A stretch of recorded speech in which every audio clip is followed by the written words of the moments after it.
Welcome to Untold Black Legend. Summer 1457. An Ottoman army 80,000 soldiers strong crossed into Albania with absolute music certainty. They arrived with everything an empire believed guaranteed victory. Siege towers, heavy artillery, war elephants, cannons powerful enough to tear down the walls of Constantinople itself. And yet, for 3 months, they found nothing. No fortresses under siege, no armies assembling for battle, no banners on the horizon, only abandoned villages, burned fields, and a silence so complete it felt intentional.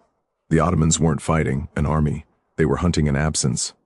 Their supply lines stretched thin, food rotted, water ran foul, disease crept through the camps. At night, soldiers vanished, deserting into the darkness, terrified of an enemy they could not see. What had begun as a campaign of conquest slowly transformed into something far more dangerous: uncertainty. The land itself seemed hostile, as if the mountains were watching, waiting.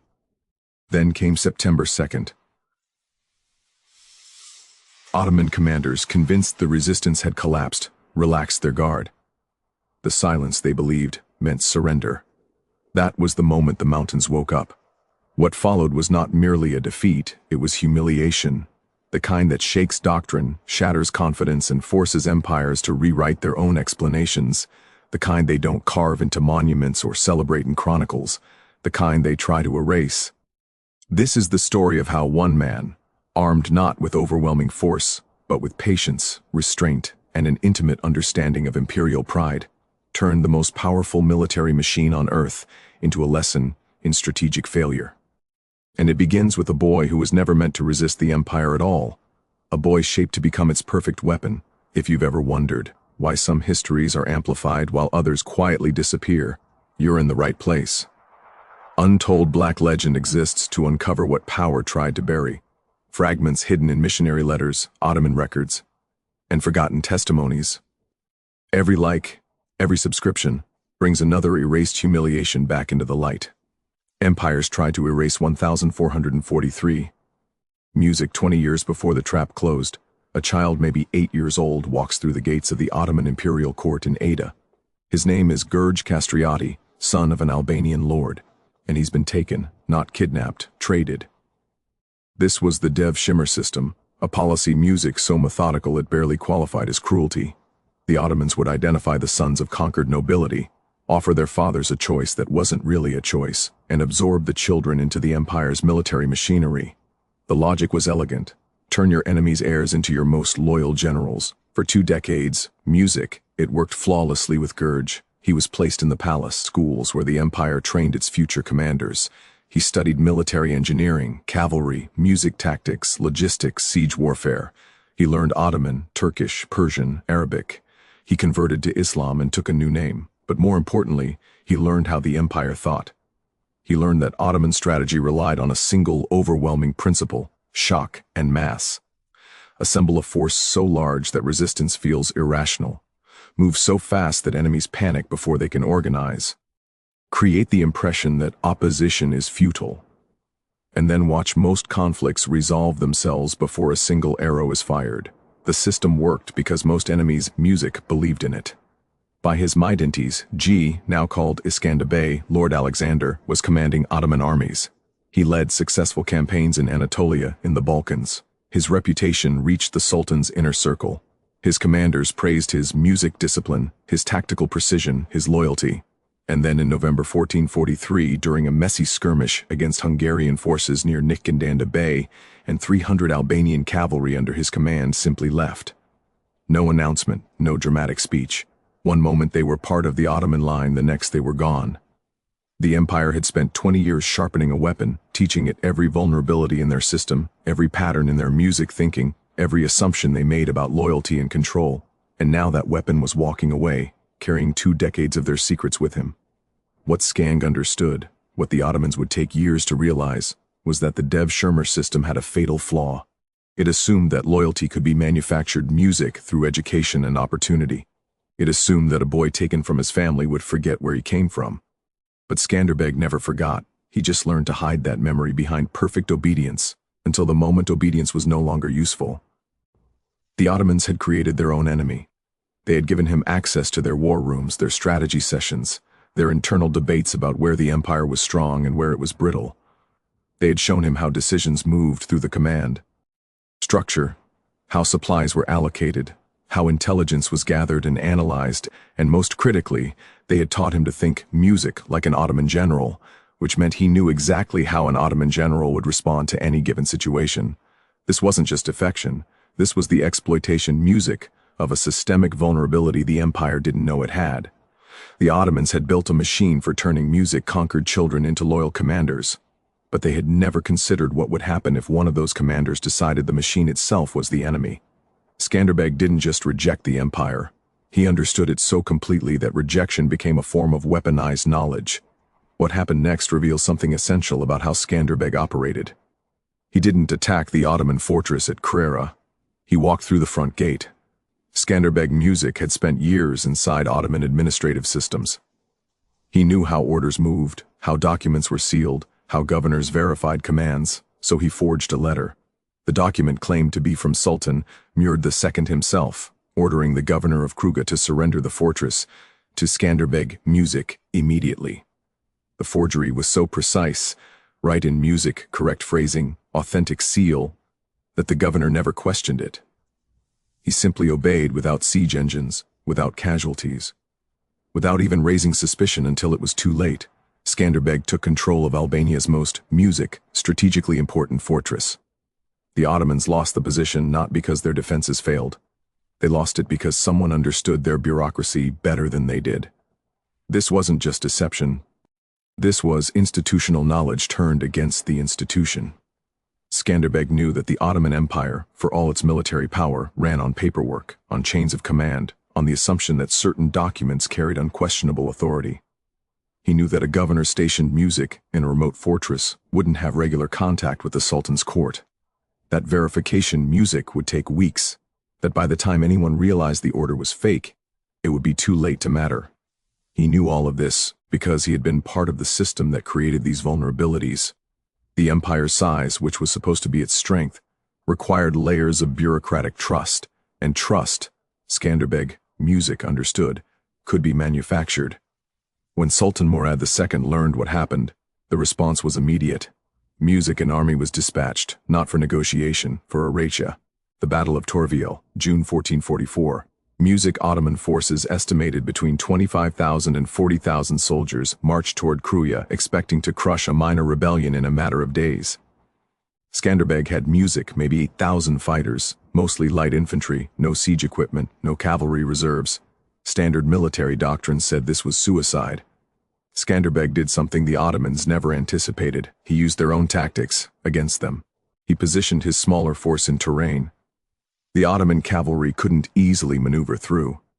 Then he staged a false retreat, a classic Ottoman maneuver drawing the heavy cavalry into overextension. When the Ottoman horsemen charged forward, assuming the Albanians were breaking, they found themselves isolated from their own infantry. Skanderbeg's forces attacked from concealed positions in the hills. The result was a slaughter. Thousands of Ottoman soldiers were killed. Music, the rest retreated in disarray. It was a victory, but the real damage wasn't on the battlefield. The real damage was psychological.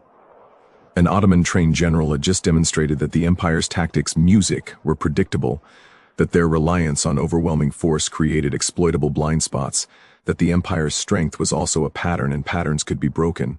The Ottomans had developed their military doctrine over decades of conquest.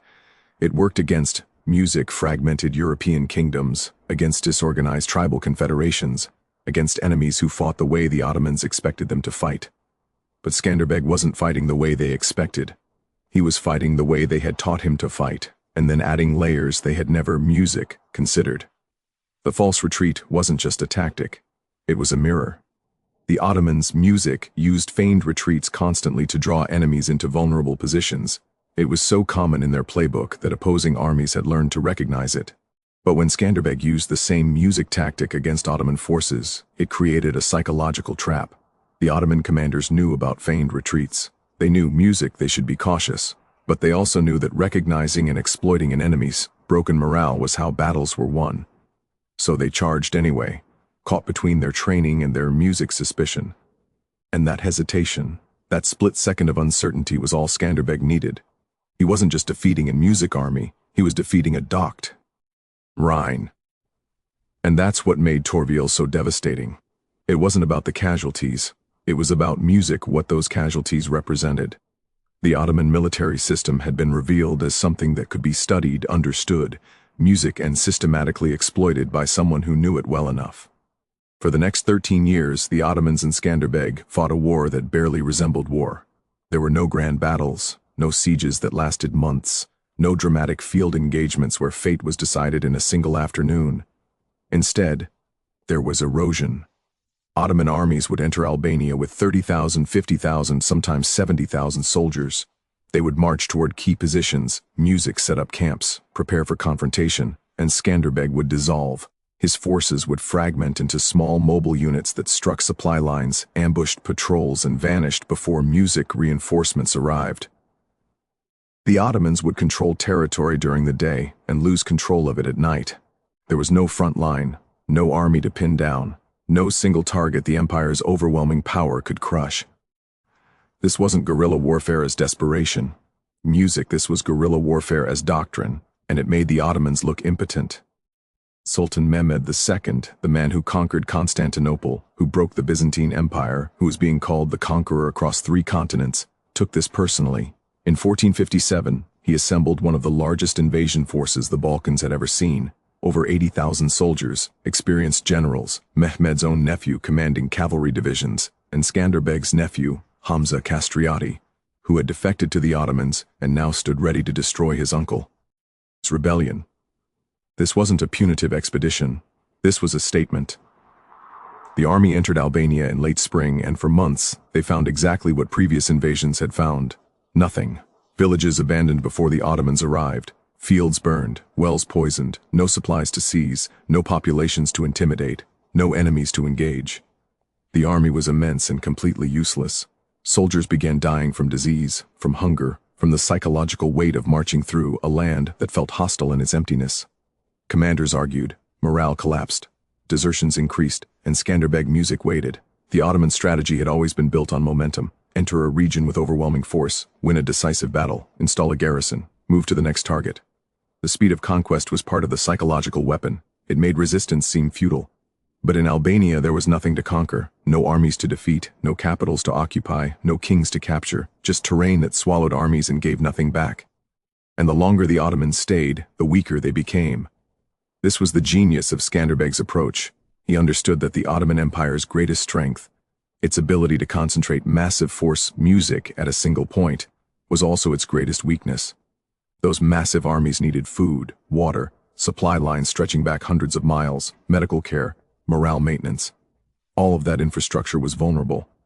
And in mountainous terrain where visibility was limited and locals knew every path, every cave, every water source, that vulnerability became fatal. The Ottomans weren't just fighting an army, they were fighting geography, climate, logistics, and time. Every day they stayed in Albania without achieving a decisive victory. Music was a day their soldiers grew weaker, their supplies ran lower, their commanders more frustrated. Skanderbeg didn't need to win battles. He just needed to make sure the Ottomans couldn't win them either. And in that stalemate, in that refusal to give the empire what it needed, he was destroying something more valuable than territory. He was destroying confidence. The Ottoman military system was built on the assumption music, that problems could be solved with sufficient force, that resistance would break when confronted with overwhelming power, that fear and shock would do most of the work before a single soldier engaged. But Skanderbeg wasn't afraid. His forces weren't shocked, they were patient. And patience, it turned out, was something the Ottoman system had no answer for. By the summer of 1457, the invasion was collapsing music under its own weight. Soldiers were deserting, supplies were running out. The army that was supposed to erase Skanderbeg's rebellion was instead being erased by it. Slowly, invisibly, through 1,000 small failures that never resulted in a battle, music, the Ottomans could win or lose. By late August 1457, Ottoman commanders made a decision. The rebellion was over. Skanderbeg's forces hadn't been seen in weeks. No raids, no ambushes, no resistance at all. The logical conclusion: the Albanians had music, fled, dispersed, given up. So the Ottoman army set up camp on a wide-open plain near Ujabada. It was a music textbook position, flat terrain, good visibility, easy to defend, the kind of place where a massive army could resupply, and prepare for the march home. For the first time in months, the Ottomans relaxed. That was the mistake. September 2nd, 1457. Music dawn. Skanderbeg's forces, which had never disbanded, only hidden, launched a coordinated assault from the surrounding high ground. Multiple strike points, simultaneous attacks, forces hitting the Ottoman camp from directions that shouldn't have had Albanian fighters in them. The Ottomans weren't prepared for combat. Many were still sleeping. Music weapons weren't distributed. Command structure was fragmented. What followed wasn't a battle, it was a massacre. Albanian cavalry tore through the Ottoman flanks. Infantry units collapsed music under pressure from fighters who knew the terrain, who had spent months preparing for this exact moment. Hamza Castrioti, Skanderbeg's own nephew, the defector who was supposed to lead the empire to victory, was captured alive. Skanderbeg didn't execute him immediately. That would have been simple. Instead, Hamza was imprisoned, publicly humiliated, music sent as a message. By the time the sun set, the Ottoman invasion force was music shattered. Casualty estimates vary, but sources suggest between 15,000 and 30,000 Ottoman soldiers were killed or captured. The survivors fled in chaos. Mehmed II, the conqueror of Constantinople, had been handed one of the most embarrassing defeats of his reign, and it wasn't because he was outfought. It was because he was outweighted. The trap at Ujabada worked because Skanderbeg understood something fundamental about how armies think. After months of frustration, after chasing an enemy that refused to appear, after losing soldiers to disease and desertion rather than combat, the Ottoman commanders needed to believe the campaign was over. They needed a narrative that made sense, that allowed them to return home without admitting complete failure. And Skanderbeg gave them that narrative. He disappeared completely, stopped all raids, pulled back every visible force, let the Ottomans believe what they wanted to believe, that the Albanians had finally broken, that the rebellion had dissolved music under pressure. And then, when that belief had settled into certainty, when the Ottoman army had relaxed into the comfortable assumption that music danger had passed, he struck. This wasn't luck. This was psychological warfare conducted over months. Skanderbeg had spent the entire summer training his forces to wait, to stay hidden, to resist the urge to harass Ottoman patrols even when opportunities presented music themselves. Because he knew that the real opportunity wasn't any individual ambush. It was the moment when the Ottomans stopped music looking for him, when they transitioned from combat readiness to the administrative mode of wrapping up a campaign. That transition, that psychological shift, created a window of vulnerability, and Skanderbeg had spent months engineering that exact window. The attack itself was a demonstration of coordination that shouldn't have been possible for a force that was supposed to be scattered and demoralized. Multiple units striking simultaneously from different directions meant that Skanderbeg had maintained command and control, even while invisible. That his forces had been positioned, supplied, and briefed without the Ottomans noticing any of it. The Ottoman scouts had reported him T-mountains, and they were right. The mountains were empty of visible threats, but Skanderbeg's forces were there, camouflaged, music, disciplined, waiting for a signal that would only come when the conditions were perfect. The casualties at Ujabada were devastating, but the real damage was reputational. Mehmed II had conquered Constantinople. He had broken the Byzantine Empire. He had defeated Crusader armies. And now he had been humiliated by a regional warlord in a conflict that wasn't supposed to last more than a few months. The empire's enemies noticed. Christian kingdoms in Europe, who had music spent decades terrified of Ottoman expansion, suddenly saw a crack in the facade. Skanderbeg's symbol, not because he won a single battle, but because he had demonstrated that the Ottoman military machine could be frustrated, exhausted, and embarrassed music if he refused to fight on their terms, that the empire's size could be turned into a liability, that patience and terrain knowledge could neutralize numerical superiority. After Ujabada, something changed. The Ottoman Empire didn't just want to defeat Skanderbeg. They needed to erase what he represented. Mehmed II personally led multiple invasions. He brought the same siege, cannons that destroyed Constantinople to the walls of Kruya, Massive bombardments, prolonged sieges, attempts to starve the Albanians into submission. None of it worked. Even when the Ottomans held territory, they couldn't hold it securely. Supply convoys were raided, garrisons were ambushed. Every victory required such overwhelming force that it became unsustainable. The empire was spending vast resources, money, soldiers, political capital on a conflict in a mountainous corner of the Balkans that refused to end. And the reason it refused to end wasn't military strength. It was strategic patience. Skanderbeg never tried to conquer Ottoman cities. He never attempted music to hold large territories. He didn't build an empire of his own. He just made sure the Ottomans couldn't build theirs in Albania for 25 years. When Skanderbeg died in 1468 from illness, not in battle, the Ottomans finally managed to absorb Albania into their empire.